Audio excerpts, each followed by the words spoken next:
Hello there and welcome to another edition of Warbird Wednesday. My name is Fred Bell. I am the Vice Chairman of the Palm Springs Air Museum. And today I have Jeremy DeBonds, call sign Silas, with me. Now, Silas, I could not do a Warbird Wednesday without the hat. And of course, you know, Donald was a sailor, so this is yours. I was going to have you wear it, but then I thought, no, that's just a little too much. Now, I do want to show you, I didn't do it today, but it actually has a squirter in the bill. So if you ever do decide to wear this, you push these and you can squirt someone. So from the Air Museum to you, never say anybody didn't give you a gift. Well, thank you very much. You're welcome. You're welcome. Thank you. Yes, we'll talk about Fluffy McClaws here at some point on this. Let us thank Silas for that. So Silas, commanding officer, maybe kind of tell us where we are and maybe give us a little run through about what we're seeing here today. Sure. We're at the U.S. Naval Test Pilot School in Patuxent River, Maryland. We transform operational aviators and engineers into critical thinking flight test professionals. That's really, I want to say, that's like so cool, because it really is cool. This is like one of the coolest places on Earth. It's the best job in the Navy. It has to be. I think it is. So, and one of the neat things is you are like a hoarder. You've got all this great stuff. Maybe you kind of walk us around and show us all the cool stuff you have here. Sure. We can actually start with the first cabinet here. What we have, one of the foundations that we have at the Test Pilot School is setting a culture of flight test safety. And we do that, we start here at the schoolhouse with what's called the No Vote.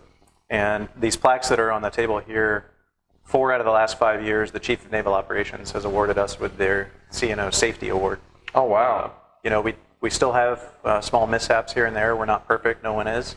But they recognize the culture that we establish here and being able to stop unsafe evolutions. One of the other unique aspects in this cabinet is the Apollo 12 display. Apollo 12 was an all-Navy TPS graduate crew that went to the moon. Really? I didn't know that. Yep. Wow. So they flew a patch from the schoolhouse, an American flag, and then their crew patch, and they've all signed it. Starting to get a little bit faded. Just shows some of our pretty strong link to the astronauts to the schoolhouse here. That is, so how many flight hours do you do a year through here? Do you have any idea? So this squadron flies about 40% of everything on the base here at Pax River. And wow. That's 4,500 sorties and 6,000 flight hours. Wow, that's quite a bit. How does that compare to a fleet squadron or an operational squadron? It really depends on where in a cycle an operational squadron is, but we have 45 aircraft, where an operational F-18 squadron only have 12 aircraft. So they may be flying 30,000 hours a year supporting operations, but we've got a pretty diverse flight line. And your operations are more consistent, I would think, right? Where the frontline squadron's kind of working up, then they deploy, then they come back and stand down. And yeah. So we start 2 classes every year, one in January and one in July. Each class has up to 36 students in it. So we're always in this cycle of flying 2 classes. It never stops. The train's always going. And there's always a morning flight schedule with one class and an afternoon flight schedule with another class. We're always doing staff development training as well. And you support other countries in flight tests as well. We've got 17 partner nations that come through the course, and we have an exchange with the British for an instructor. And then we also do student exchanges from our school over to the French Test Pilot School, the British Test Pilot School, and the Air Force Test Pilot School. And Fred, fun fact, you are a graduate of the French Test Pilot School, right? Oui, bien sûr. Yeah, I remember. There you go. Well, that was. How did you get to do that? Did you apply for that, or did they send you an invitation, or how does that work? It was part of the normal board process. So all of our students at Test Pilot School are board selected. Each service has their own board. And on the Navy board that I applied to, there was an opening at the French Test Pilot School. So I specifically asked to go to that one, and it worked out. That is really neat. And do they have a similar structure? They have, I would say, big word, plethora of aircraft. How do they do that? So our course and the French course, and really all the major military test pilot schools courses are largely the same. We're rooted in the fundamentals of performance and flying qualities, with airborne systems and unmanned systems sprinkled in as well. The French course, I flew, I think, 25 different aircraft while I was there. Our students here fly somewhere between 15 and 20. So it's very similar in construct, but the aircraft that I got to fly over there, mostly French manufactured, completely different experience, and seeing how those teams solve the problems. So no coffee, just espresso in the morning. Lots of espresso. A lot of espresso. And nobody gives you a hat like that. We spared no expense. So there we go. Well, do we want to move around a little bit? Sure. Look at the other places? Now we've moved to another area here. This is my favorite place. There's look at all these trophies and memorabilia. I'm almost speechless. There's so much stuff in here. What is all of this? So we have a lot of international partners. You notice the 17 flags that we have above us highlight our international partners. These cases, we've got models that people will donate to the school. People that have been on staff will make models. They donate to the school. For example, on this side, we've got some of the old aircraft that we used to fly here at the test pilot school. There's a Norden bomb sight. There's a full one downstairs. I recognize that one, really. We've got some exciting plans for that as well. Wow. We've got a section in this cabinet that's dedicated to the Army. We are the Army's test pilot school. We have a very strong partnership with them in that we train all of the Army test pilots. We are the only United States-based rotary wing test pilot course. And it's a wonderful partnership. My executive officer is an Army Lieutenant Colonel. He'll take command after me, so he'll run the schoolhouse for 18 months, and that's part of our partnership. So that's one of the things that's interesting about this is it's a 3-year rotation, about 15, 18 months for the executive officer and then commanding officer. Take me through that in your thought process. Is the first, as you're an XO, you're kind of learning, figuring out how to make it work, and then the commander, you're just now you know the syllabus and you're running it through, or are you always learning? How does that? We're always learning, Fred, and especially as an executive officer moving into the command position. The first half of the tour, 18 months, it's a multi-step process. It's learn how to get back in the cockpit, learn how to teach students flight test techniques, learn how the school operates, while also supporting the mission and vision of the commanding officer, and then those that are above us in the chain of command. It's a lot of work for that 18 months, and then it's a lot of work as a commanding officer for 18 months to set the vision and keep the train rolling down the tracks. So, hey, when you move in the Navy, for those that don't understand all of that, basically you're about that on that 15-18, the syllabus we just talked about, that 15-18 month rotation. You go to captain, and then it shifts to 3 years. Our captain commands are generally 3 years or 4 years in the acquisition community. So as you get more senior, the leadership tours tend to be longer in the U.S. Navy.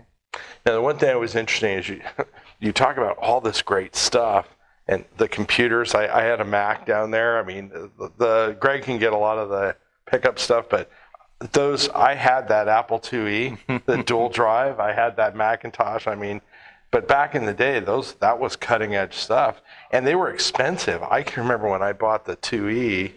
Exactly that system with the dual floppy drive. I think it was $4,000 or $5,000. Yeah. And then next to it, what is that? An analog computer used at the test pilot school. We were in the 60s and 70s. That's what I thought it was. It looked like an analog computer. We've got some more old computers downstairs that have orange wire on them. Orange is the international flight test color. Yeah. So when we put modifications on aircraft, generally all that wiring is orange. So we've got some dedicated, very old analog computers downstairs for flight recording. It's amazing that you look at these systems here, especially these old Apples, which are museum pieces now. At the time, that was cutting edge technology, or the old IBM, the 1088 machines. All that's gone now, and we have more computing power than man has ever had how has that changed flight test? Is it in the old days, right? We talked about that. They would say, the whoever built the airplane would say, go out and break it, and if you break it, if you don't come back, oh well. And because they didn't really understand everything, so has computing and information systems really changed your job? Absolutely. So, and the mindset hasn't really changed from the early computing days. And flight test is always about recording data, knowing what's the truth, and that's why we put all that orange wire on aircraft, so that the aircraft system that's inherent shown to the pilot may not be accurate. So we try to put independent systems on the aircraft to know what the truth data is, so that we don't break things. And the mindset now, aircraft are just getting more and more expensive. The systems are more and more complicated. I can't afford to lose people, certainly, and lose an aircraft is rather distasteful as well. So we want to use all that computing power and data management in order to have quicker flight test programs, be able to get through, get the flight envelope cleared for the warfighter as soon as we can. And you're all of that at the end of the day. You said something I thought that was profound when we were kind of talking off camera about Navy put ships to sea, right? That, but your job is to really train folks that are going to allow things to get to the fleet that have been tested and faster, right? Yeah. So our workforce here at Patuxent River is a support entity for the U.S. Navy and acquisition of warfighting capability. And the test pilot and the test community is a very specialized aspect to that, in that we do flight tests on aircraft so that we can get the best capable systems, learn how to mature those processes, and if there's airworthiness issues on the aircraft or integration issues or performance issues with the system, we identify that early so that when it does get to the fleet, the operator, the warfighter, has the best capability possible. Okay. So we're getting ready to move out of, again, this is the neatest place.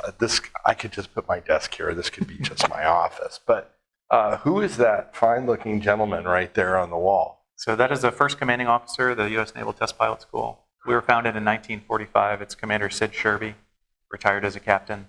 And he was charged with creating an academic program and a flight program to help bridge the gap between the engineering expertise that aircraft manufacturers had and the warfighters that were coming back from the Pacific theater in World War II. So, and you said that's something profound, because we don't realize, but in World War II, right, we were up against the Japanese with the Zero, especially the Navy had a very rude awakening with the performance envelope and the Zero, even though we were starting to get from the Flying Tigers and folks that were facing the Zero going, hey, this thing's pretty hot airplane. The Navy took the Hellcat and basically, and I don't want to get into the story, but took a re-engineered Zero, right? And in a year turned the Hellcat from a drawing board airplane to a warfighter, to getting it out to the fleet. Is that really what you're talking about? Is that kind of taking that knowledge at that time, because we were at war, so it was pretty very close. serious. So we still operate on this construct that we want people doing flight tests and developing our next generation of capabilities to have a recent, relevant experience with the current fleet systems. So our students will have 3 to 5 years of operational experience in whatever their platform was, whether it's jets or helicopters, and that is very important so that they can come back into the test community, work on a program that may not get to the fleet for another 5 years, but they know how we're currently using our systems, what the current threats are, and that just better informs our acquisition process. But what we provide for our graduates is a foundation in critical thinking and technical background so that they have awareness to current capabilities, where certain research is being done. But they could go back and work in those programs. Absolutely. So what we cannot do here is train to every single discipline in flight test. Then we would have a 10-year, 20-year course. There's just way too much technology now, and trying to evolve our curriculum since 1945 has been a challenge. We have an 11-month time frame that we try to get our students out to the test squadrons. So we provide a foundation and performance of aircraft systems, but engines and the aircraft itself. We do stability and control, handling qualities and flying qualities. We do airborne sensors, largely based on air-to-air and air-to-ground radar, EOIR systems, or electro-optical and infrared targeting pods. We also do unmanned aerial systems and machine learning, artificial intelligence. We're starting to get into that as well. So we create this foundation that's very wide, right, across multiple disciplines, and we have awareness on some other topics, but we don't do all of those. And our viewers at home may not, well, a lot of them do. We're kind of a acquired taste at Warbird Wednesday. You have to kind of get past the hat and the drink, which you are going to experience soon. But the aircraft are becoming less and less mechanically driven and more software driven. I mean, the aircraft we fly are all cables and pulleys, and that's pretty much gone by the wayside. So what you're talking about with code and flight controls that's part now of something that one of these folks has to understand. There's no way around it. Absolutely. And we have a large portion of the syllabus, both on the rotary wing and the fixed wing side, that goes into how to evaluate computer-based flight control systems, where there is no mechanical link to the aircraft. That's amazing. There's a lot of stuff in here. It's just absolutely amazing. So, and what it does is it gives you the breadth of what you teach and the level of experience here. And I don't think, do the students understand the foundation, and when they leave, they realize they're part of that cadre? I believe so. So the classes here, up to 36 students, multi-service, multinational. It's a very diverse group of people. And the friendships they form here generally last a lifetime. I still keep in touch with classmates from test pilot school in France. And we went and watched 2 of our graduates launch into space on Crew 5. My wife went down into the hotel, and as soon as she walked into the hotel, she ran into half of the classmates from Nicole Mann's test pilot school class, Oh, 135. very cool. So totally impromptu on our part, but the class had already arranged to go down there. So those links stay pretty strong because it's a tough year. It's 11 months in this building. There's 3 halves to the day, half day of academics, half day of flying, half day of report writing or homework. Right. And at some point in there, you've got to spend time with your family. How to figure out how to work your family. Relaxing activities too, hobbies, working out, all that kind of stuff. Well, and the future, we talk about SpaceX or Artemis or whatever, but how many graduates, you were giving me a number of how many graduates have gone into space. It's a huge Just number. under 100. I think we're at 95 right now. You know, we count astronauts every time there's a new selection, and then the number just keeps growing because we had 3 graduates on our last astronaut selection class, and then another Navy officer who was an Empire Test Pilot School graduate gets selected. So it's a skill set that gets developed over a career after they graduate here in critical thinking and problem solving that really helps, and it's a value skill that NASA sees in their selection process. It's very interesting to see where our graduates end up, and one of the most exciting parts of my job is not knowing where they're going to be in 10 years, because a lot of times the technology hasn't been invented. That's an important thing that, you know, we should all remember is that how far are they on the cutting edge? It hasn't been invented yet. That is a neat situation. And goes away.